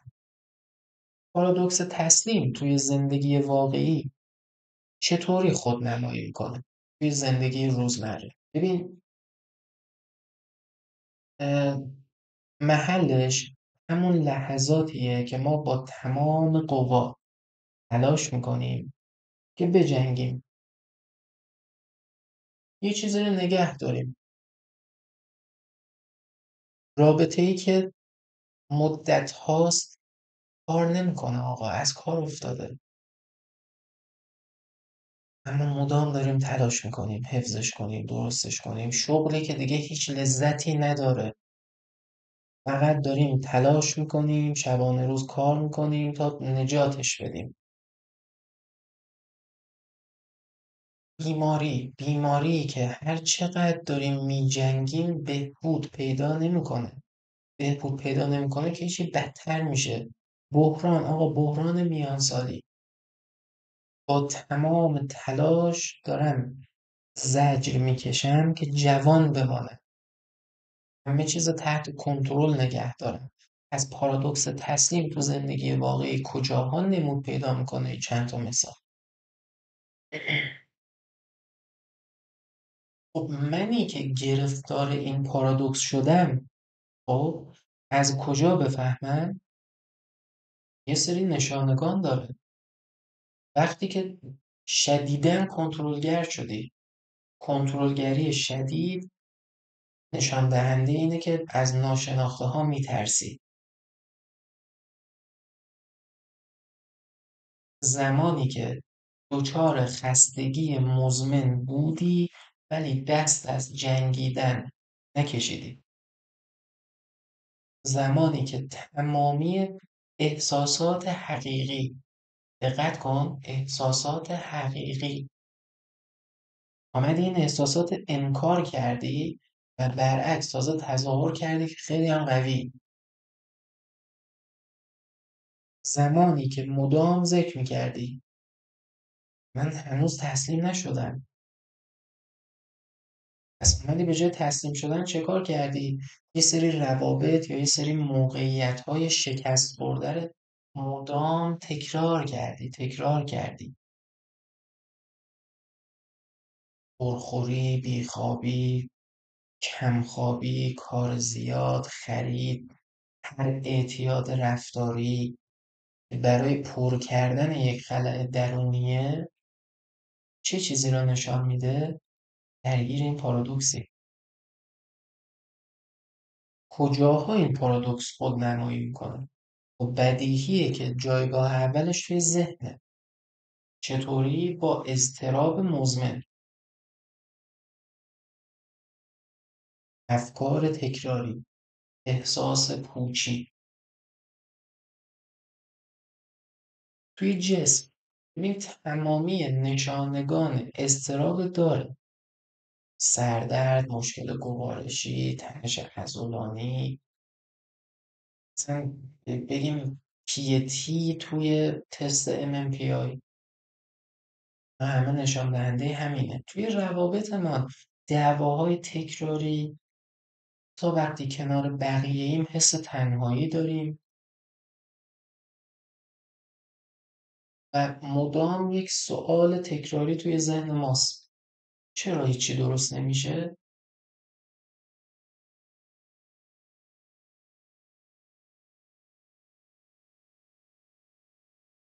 سعی میکنم یه جمله‌ای به شما بگم که بتونید این پارادوکس رو درک کنید. میدانم که خستم، اما توانایی ادامه هم ندارم. خستم میدانم که خستم اما توانایی ادامه هم ندارم. ولی خب اگر رها کنم انگار همه چیز رو باختم. خستم، نمیتونم ادامه بدم، ولی اگر رها کنم انگار همه چیز رو باختم. ببین عزیز جان، همین الان که داریم میجنگی هم همه چیز رو باختی. در مورد هر جنگی صحبت نمی کنم ها. این فرق داره. کسایی که درگیرش بودن درک میکنن. حالا یه لحظه عجیبی هست، از صمیم قلب با تمام وجود ذکر میکنن دیگه نمیتونم، توانایی ندارم، تسلیمم. موقعی که تسلیم شدم یه آرامش عمیقی میاد توی ذهنم. بعد میاد تو جسمم. بعد میترسم از این آرامش. میترسم از این آرامش. چه کار میکنم؟ دوباره برمیگردم سر وقت جنگیدم. الان فکر کنم درک کردی کجاها درگیرش شدیم. خب سوال پیش میاد، آیا افراد خاصی احتمال درگیری بیشتری با این پدیده دارن؟ بله دارن. کیا؟ آدمای کمالگرا، آدمای کنترلگر، یه سری مشاغل، مدیرا، پزشکا، وکلا، معلما، روان درمانگرا. و چه اشتراک دارن اینا با هم؟ تمام افرادی که عادت کردن همه چیز را درست کنن. افرادی که توی کودکی یاد گرفتن ضعیف نباشن. آدمایی که بیش از حد تحلیل میکنن. افرادی که خیلی باهوشن. ترکیب یه آدم باهوش که بیش از حد تحلیل میکنه بعد یه خروجی داره. خروجیش چیه؟ بیش از حد هم خودش زندانی میکنه. کسانی که توی بحران میانسالی هن، بحران طلاقن، توی حالت ورشکستگی قرار دارن، بیماری مزمن دارن، هنرمندان، نویسنده ها، کسایی که با الهاماتش با الهام می جنگن، با کسایی که مجبورن با یه سری فوران ها، انرژی های درونی بجنگن و درگیرش میشن. ببین خلاصش کنم، هر کجایی که من خودآگاه، همون ایگوه، با تمام وجودش داره تلاش میکنه که زندگی رو کنترل کنه، اینجا پارادوکس تسلیم در حال فریاد زدنه. آقا بس کن، بس کن، رها کن، یه لحظه بذار حداقل زندگی جریان خودشه داشته باشه. 4 تا کیس واقعی. این نمیدادم خرافات، آزمایش روش انجام نمیشه. الان که به اندازه کافی مبانی نظری اینجا ما شمردیم. چه چیزی رو باید ذکر میکردیم که نکرده باشیم؟ مولانا رو چسباندیم به بودا، بودا رو چسباندیم به هایدگر، هایدگر به یونگ. از همه چیز ما حرف زدیم. چند تا کیس هم برای شما آوردم. خانم 38 ساله، 9 سال با شوهرش جنگیده بود تا زندگیشان درست بشه. هر هفته مشاوره، کتابای متفاوت بخوان، کارگاه برو، کلاس برو، دعا بکن، کارهای معنوی بکن. نمیشه که نمیشه.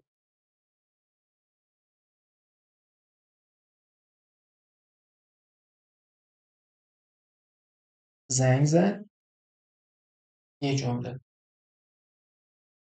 دیگه نمیتونم، تسلیم شدم، ولش کن.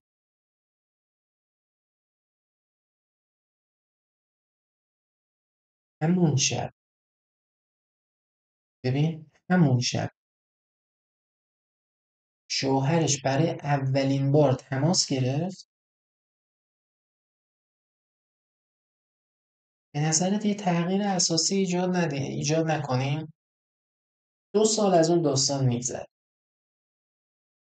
زندگیش هم خیلی بهتر شده. داستان دوم، آقای 45 ساله مدیر یه شرکت داشت بحران ورشکستگی رو زندگی میکرد. چرا زندگی میکرد؟ چون 3 سال پیاپی صبح به شب، شب به صبح دوخته شده بود. به این شرکت، به این شرکت، به اون فرد، به این تاجر،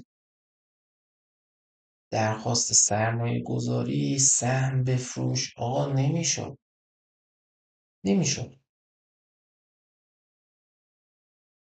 یه بار گفت دیگه واقعا بریدم، بذار هر چی میخواد بشه بشه و دیگه بس، دیگه بس. آقا 3 سال درگیر بود.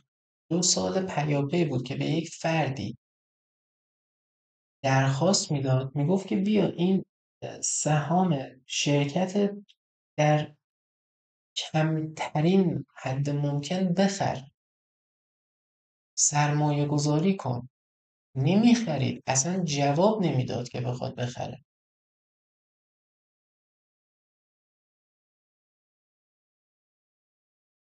شما تصور کن، این که جواب نمیداد خودش زنگ زد، فلانی قصد دارم کل شرکت رو بخرم، فقط یک درخواست دارم. شما سالهاست اینجا رو داری میچرخانی، به همه چیز آگاهی. یه مشاور لازم داره شرکت، یه زحمتی بکش توی 30 روز، 2 روز تایم به ما بده، بیا مشاوره بده. این از کجا آمد؟ بس نیست. داستان سه، آقای جوان نویسنده. تایم طولانی بود که هیچ چیزی نتوانسته بود بنویسه. هر روز اجبار اصلا خودش مجبور میکرد بیاد بشینه پای میز کار و بنویسه. میگفت باید بنویسم، باید بنویسم، باید بنویسم. این عزیزانی که نویسندن یا هنرمندن درک میکنن. وقتی که اون خلاقیت نجوشه، آقا نمیجوشه، هر کارش بکنه نمیجوشه. مال ایشان هم نمیجوشید. یک روز حتی تماس گرفت، گفت که دیگه اصلا از تمام اینا خستم، نمیخوام بنویسم که چه بشه، اصلا نمیخوام بنویسم. تسلیم. نمیجوشه، نجوشه، نمیخوام که بجوشه. تعریف میکنه، میگه که 1 ماه بعد از خواب بیدار شدم، ورزش کردم، دوش گرفتم، لباس کار پوشیدم، چشمم که به میز مطالعه خورد، به جای اینه که برم سر کار اومدم نشستم پای میز. شروع کردم به نوشتن. بعد از 1 ماه گفت 40 روز منزل ترک نکردم و توی این 40 روز یک رمان کامل تمام شد.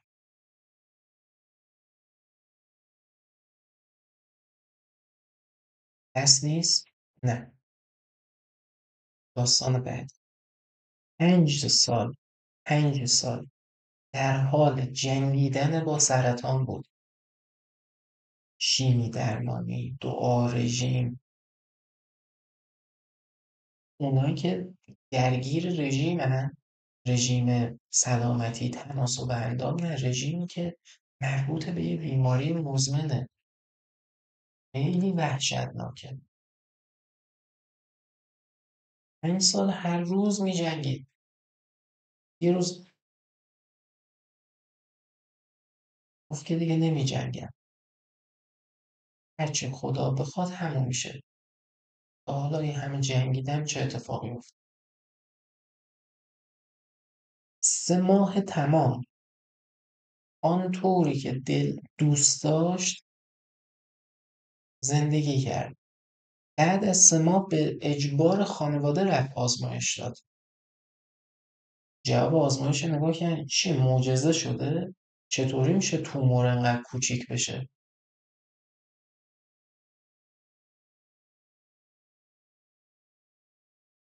بیا با خودش حرف بزن. میگه اصلا برام مهم نیست دیگه. اون 3 ماه من زندگی کردم. چندین سال از عمر من میگذره هیچ روزی رو زندگی نکردم. این 3 ماه واقعا زندگی کردم. ببین بحث اصلا بحث گفتیم مبانی نظریه که گفتیم با کاری با اصلا با مبانی نظری نداریم. برو اینا رو به بزرگترها بگو، به آشناها بگو، خود دور و اطراف نگاه کن چند تا مثال اینطوری هست. انتا یا بحث فیزیولوژیکی بکنیم. بله اضطراب و نشانگان اضطراب عواملی هستن که همه جوره چه روان چه جسم ما را فرسوده میکنن. و وقتی که تسلیم میشی اضطراب کمتر میشه، فرسودگی کمتر میشه، واقعا تاثیر میذاره.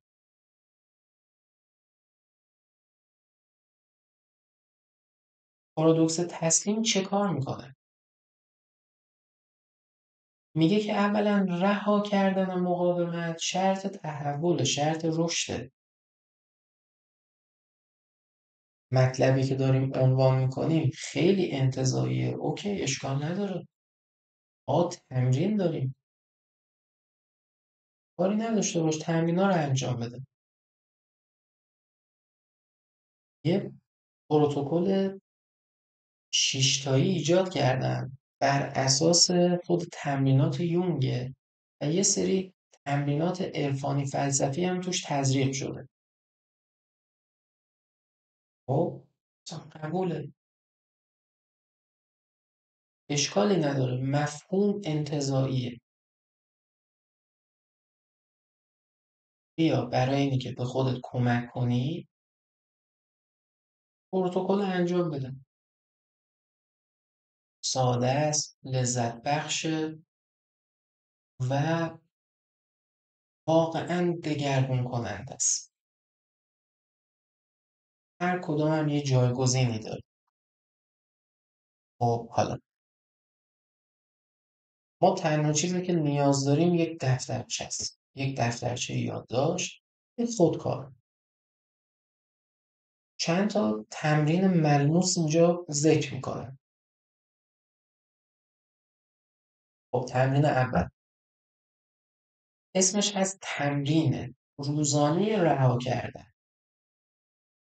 ما قراره که یک تخیل فعالی داشته باشیم برای اینکه به ذهن ناهوشیارمان تسلیم بشیم. یعنی روال کار را به دست این ذهن ناهوشیاره بسپاریم. خب هدف چیه؟ هدف اینه که کنترل ذهنی را رها کنیم، دست از کنترل کردن برداریم، به اون تصاویر درونی اجازه بدهیم که جریان پیدا کنه. به قول یون جریان پیدا کردن این تصاویر کلید شکستن مقاومته. خب چجوری اینو پیاده سازی کنیم؟ ببین تو گام اول ما 15 الی 30 دقیقه زمان ثابت نیاز داریم. یعنی زمان ثابت مثلا من پیشنهاد میدم شبا قبل از خواب یا بهتر از اون صبح بعد از بیداریه. یک مکان ثابت نیاز داریم، یه مکان آرام، مکان ثابت که توی اینجا قراره یا بنشینیم یا دراز بکشیم. خب لطف میکنید توی این شرایط 15 الی 30 دقیقه زمان ثابت چشما رو میبندین، نفس عمیق میکشین، بدنتان ریلکس بشه. 15 الی 30 دقیقه زمان ثابت. 15 الی 30 دقیقه زمان ثابت. چشما رو میبندین، نفس عمیق میکشین، بدنتان ریلکس بشه. 15 الی 30 دقیقه زمان ثابت. 15 الی 30 دقیقه زمان ثابت. چشما رو میبندین، نفس عمیق میکشین، بدنتان ریلکس بشه. به محض اینه که احساس آرامش توی بدنتان جریان پیدا کرد، لطف کنید به یک مسئله‌ای که الان توی زندگی شما فعاله، مثلا یک تعارض، مشکل رابطه‌ای، مشکل شغلی، لطف کنید به این فکر میکنید. بعد از اینی که زندش کردین چه کار میکنید؟ تکرار میکنید. من تسلیم شدم. بذار ببینم چه پیش میاد. تکرار میکنید. تسلیم شدن. تسلیم شدن. بذار ببینم چه پیش میاد. انقدر تکرار میکنید. انقدر تکرار میکنید تا ذهن شما رها بشه. به محض اینه که رها شد، یا یک تصویری به ذهن شما خطور میکنه، یا یک احساس یا یک فکر، به محض اینه که خطور کرد، لطف میکنید اینو مینویسین یا توصیفش میکنید. ببین این حالت برابری میکنه با رویا. خب ما چه کار میکنیم با این نوشته؟ اولا که اصلا اجازه تحلیلش نداریم. بنویسیم، بذارین بمانه، رهاش کنید. روز بعد چه کار کنیم؟ روز بعد دوباره همین کار رو تکرار میکنیم. ماحصل این را چه کار میکنیم؟ نوشته رها میکنیم.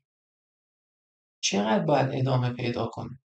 ببین برای اینی که عادت بکنیم 21 روز 3 هفته باید تداوم داشته باشه و بعد از اون به صورت هفتگی 3 بار 4 بار کافی. خب آیا تصاویری که میاد همیشه تصاویر خوشاینده؟ خیر. خیلی وقتا ممکنه ترسناک باشه. خیلی وقتا ممکنه اضطراب آور باشه.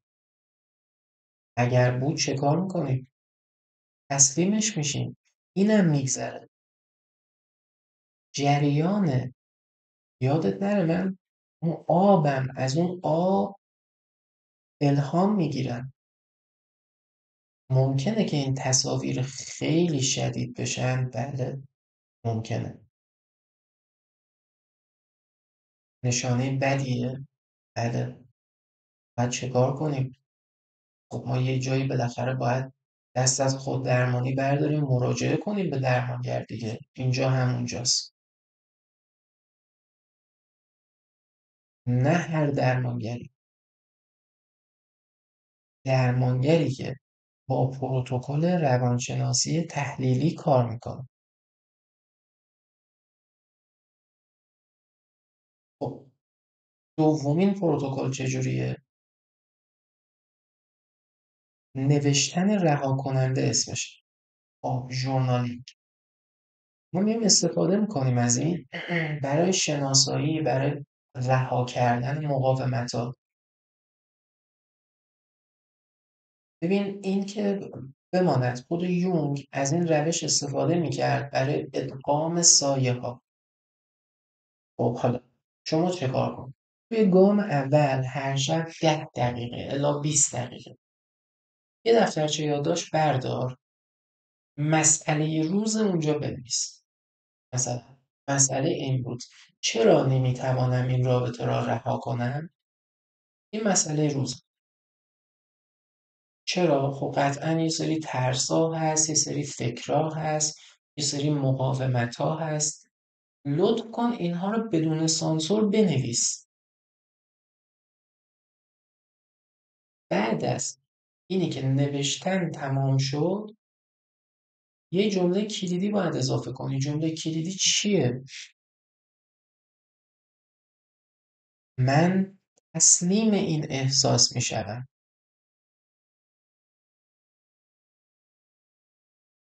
تسلیم این احساس می شدم. میذارم جریان پیدا کنم. بعد با اون بریه چه کار کنیم؟ پارش کن. اگر امکانش هست اصلا بسوزم. فردا چه کار کنم؟ قدم سوم، دوباره شروع کن. مسئله روز بنویس. تکرار کن. تا 1 ماه هر روز روزی 10 الی 20 دقیقه به جای اینی که مقاومت کنی به این مسئله فکر کنی، رهاش کن. تسلیمش شو. بهش بپرداز. بعد که پرداختی تسلیمش شدی پارش کن بسوزن. بعد از اون هفته 2 بار انجامش بده. فقط این کار نمیشه با تلفن انجام داد، نمیشه توی نوت موبایل انجام داد. قلم میخواد، کاغذ میخواد و فیزیکی باشه. حالا این امکان وجود نداره مسئله روز من انقدر دردناک و تلخ باشه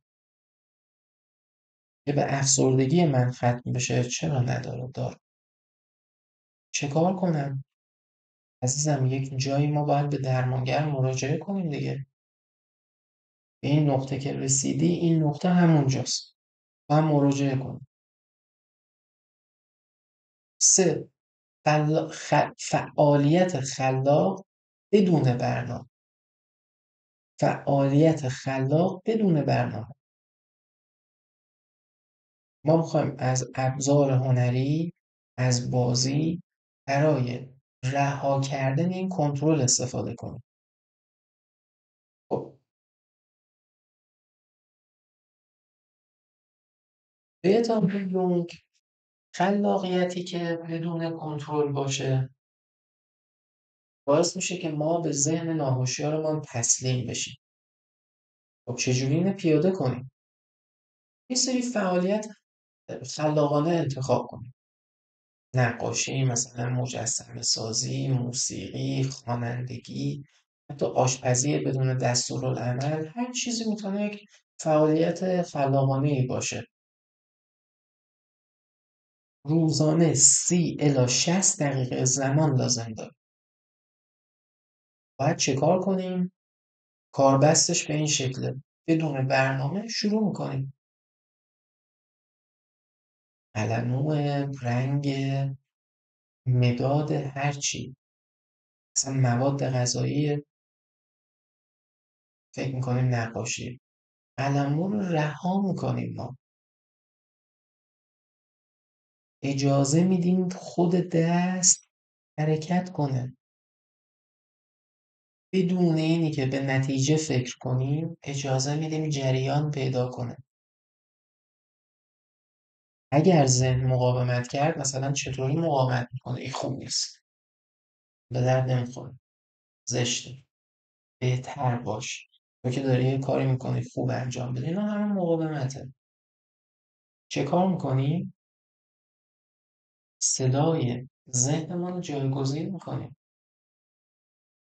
تسلیم شدم من، بذار همینی که هست باشه.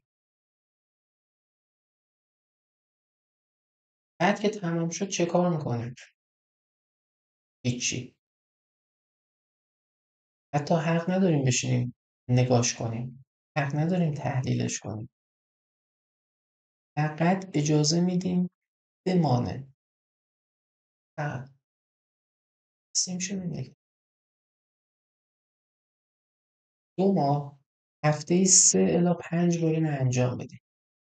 و فقط خواهش میکنم از مواد ساده هم استفاده کنیم. خب و اگر یه زمانی دیدیم که خلاقیت شما تبدیل داره میشه به اضطراب، گفتیم همین جوری میتونیم این خلاقیت پیاده بکنیم، حتی خوانندگی. اگر دیدیم تبدیل شد به اضطراب، لطف کنید برگردین به بالا، از اون کارهایی که ساده تر بود انجام بدید. 4. فکر میکنم خیلی خیلی خیلی میتونه تاثیرگذار باشه. اسمش هست پیاده‌روی تسلیمگرا. خب چجوریه ما توی طبیعت برای رها کردن ذهنمون پیاده روی میکنیم. حالا به چه چیزایی میگیم طبیعت؟ حتما که منظور ما کوه و جنگل و دشت و اینا که نیست. طبیعت، پارک، همون جنگل، کوچه، خیابان، در دسترس نیستی کدام؟ آیا اتاق شما جزئی از طبیعت محسوب نمیشه؟ چرا میشه؟ این بیس کار رها شدنه در حال حرکت. خود یونگ این را یک راه برای اتصال به ناهوشیار جمعی میدانه. هر روز 20 دقیقه الی 40 دقیقه گفتیم، حتی اگر امکان پذیر نبود توی اتاقتان پیاده روی بکنید، اما یه شرط داره. بدون اینی که بخواین هدفونی روی گوش بذارین، آهنگی گوش بدین، موبایلی دست شما باشه چک بکنید، هیچی. فقط قدم برمیداریم، راه میریم. چرا؟ چون هدف ما اینه که ذهن رها بشه. خب اگر فکری توی ذهن ما آمد که قطعا میاد، مگه یک ندای این فکر جریان نمیندازه؟ از همون ندا استفاده کنید، به جای این فکر تکرار کنید. تسلیم شدن، تسلیم شدن. انقدر بگین تسلیم شدم که واقعا فکر بره و واقعا تسلیم شده باشین. روی تنفستان تمرکز کنید. روی قدم هاتان، صدای پا مثلا، صدای محیطی حتی، این جریان دیگه. روی اینا تمرکز کنید. حالا انقدر باید قدم بردارید تا یک جایی به یک حس آرامش برسیم. هر کجایی که حس آرامش کردین بکن. 5 دقیقه سکوت. تو این 5 دقیقه سکوت قراره که یک اتفاقی بیفته. برگردین بعد از 5 دقیقه هر چیزی که به ذهنتان رسید بنویسید. چقدر انجام بدیم؟ 1 ماه هر روز. بعد از اون هفته 3-4 بار. ببین من پزشک نیستم. در جایگاه یک روان درمانگر دارم میگم. باد بود، باران بود، آفتاب بود، هر شرایطی که بود. اینا مگه جریان طبیعت، جریان زندگی نیستن؟ و قصد ما تسلیم شدنه. پس اینا هیچ فرقی ندارن. باد، باران، هرچی، برف، این جزئی از جریان زندگی ما، تسلیم اونیم. اما گفتم من پزشک نیستم. اگر شرایط خاصی دارین لطفاً و خواهشاً پیش از اون با پزشکتان مشورت کنید.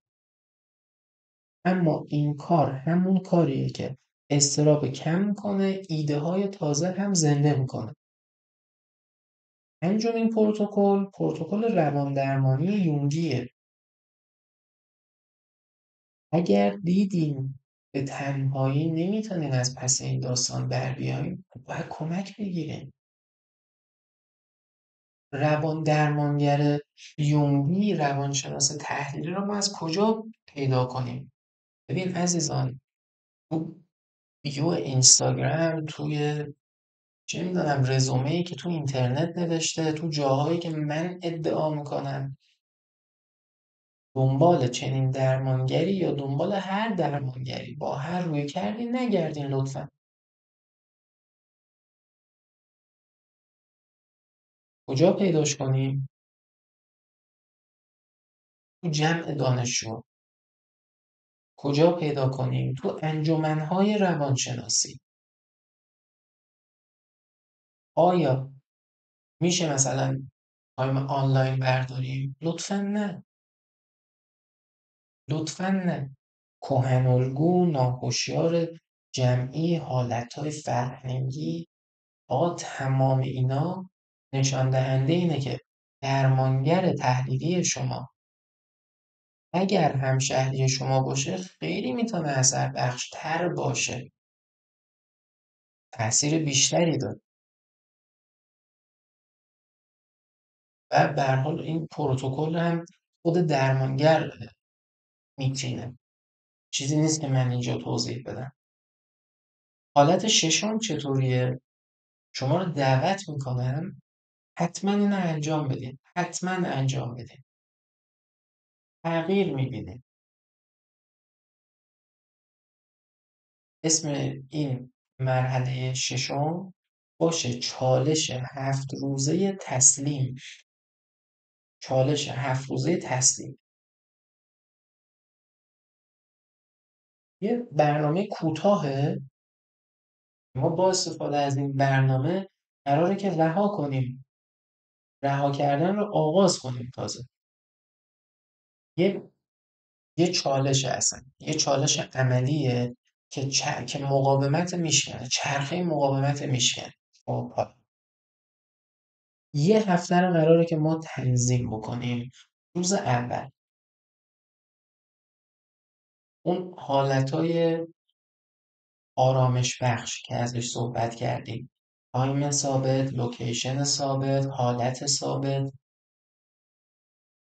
این لطفا انجام. یک مسئله ای که درگیر اون هستید انتخاب کنین. بعد از اینی که بهش فکر کردین تکرار کنین. تسلیم شدن، تسلیم شدن. چه کار کنیم؟ هیچی. ما تسلیم شدیم. فردی که تسلیم شده هیچ اقدامی نمیکنه. روز دوم اون پیاده روی رها کننده و قراره که ماحصل این پیاده روی یک صفحه نوشته باشه که ذکر کردیم اونجا. روز سوم فعالیت خلاقانه بدون برنامه. رها کردیم، تسلیم شدیم، خلاقیت ما زنده شد. روز چهارم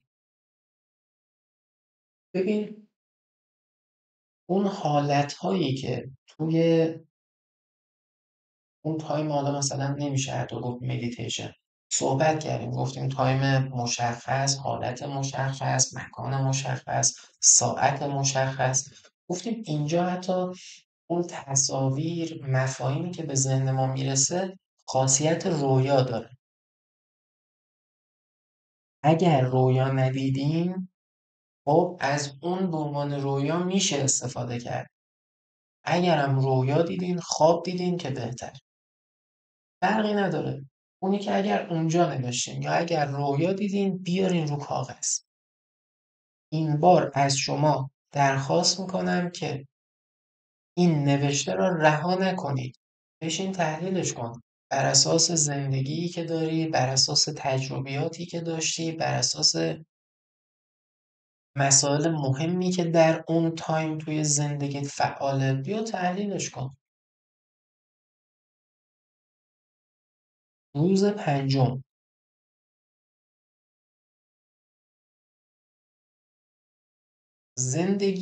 زندگی روزانه، یعنی اون تایمی که از خواب بیدار میشن تا تایمی که دوباره میخوابن، قطعا پر از تعارض. لطفاً یکی از این تعارضات که یک طرف داستان، یک شخصی قرار داره، هر کسی میخواد باشه، همکار، پدر، مادر، شریک عاطفی، دوست، غریبه، فرقی نداره. تعارضی که با یک شخص هست پیدا کن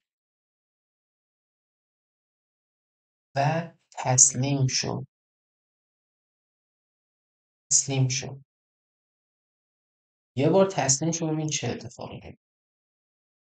روز ششم یا یه کتاب یونگی یا یه مطلب رو یونگی یا یه مبحث یونگی یا همین اپیزود یا اصلا نه هر ویدئویی، کلیپی توی یوتیوب، هر جا دوست داری روز ششم به مطالعه یونگی و نکات قابل توجه یونگی اختصاص بده. و روز هفتم یا 6 روزی که طی کردی بررسی کن و صادقانه بنویس که کجاها احساس آرامش کردی. بعدش چه کن؟ آقا هدف تسلیمه. پارادوکس تسلیم.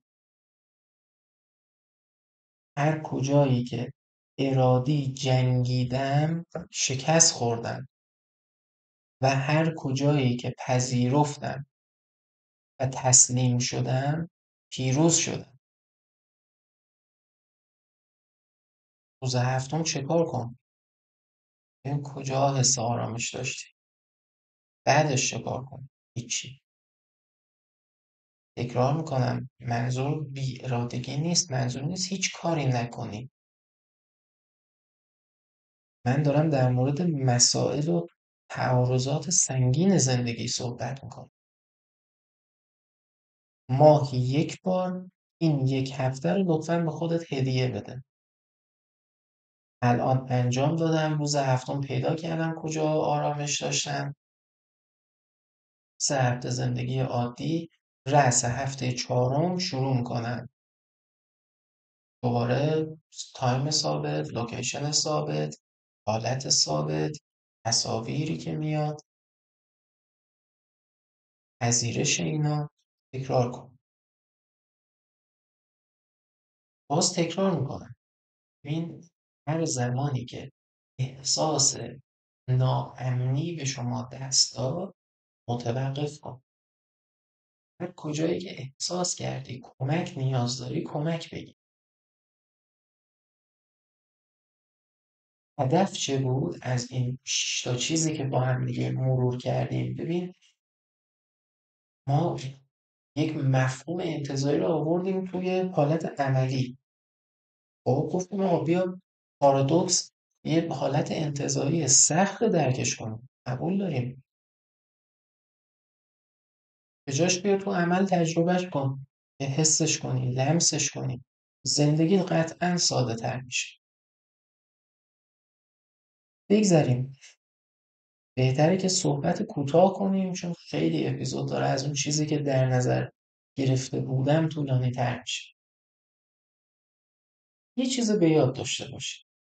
ببین، هدف تسلیم شدن از دست دادن اراده نیست. هدف تسلیم شدن از دست دادن اراده نیست. اتفاقا برعکسه. پیدا کردن اون اراده‌ایه که با تمامیت وجودی شما هماهنگ، همخوانه. تکرار میکنم، هدف تسلیم شدن از دست دادن اراده نیست. اتفاقا پیدا کردن اون اراده‌ایه که با تمامیت وجودی شما هماهنگ، همخوانه. پس لطفاً تا اپیزود بعدی در آستانه این پارادوکس بمانید. از توجه ارزشمندتان ممنونم و شما را به خدای بزرگ می سپارم. خدا نگهدار.